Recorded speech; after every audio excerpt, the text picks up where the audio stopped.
আবার চলে আসলাম বন্ধুরা আর একটা রেসিপি নিয়ে, কাঁঠালের দানার রেসিপি। আর একটা দেখে নাও কী কী লাগছে। পাউটি গ্রেট করে নিয়েছি, কর্নফ্লাওয়ার, বেসন, আলু, ধনেপাতা, অরিগ্যানো, গোলমরিচ, আদা কুচি, লঙ্কা কুচি, বাদাম, নুন, হলুদ, গরম মশলা, চিজ। আর এখানটা কাঁঠালের দানা গ্রেট করে নিয়েছি। কাটলেট বন্ধুরা দেখে নাও কেমন করে করছি।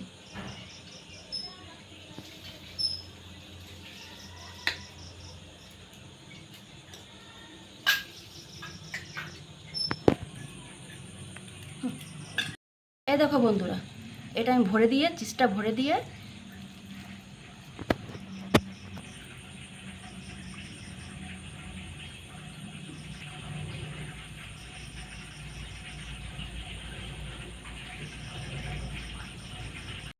আমি এখানে ভেজে নিচ্ছি।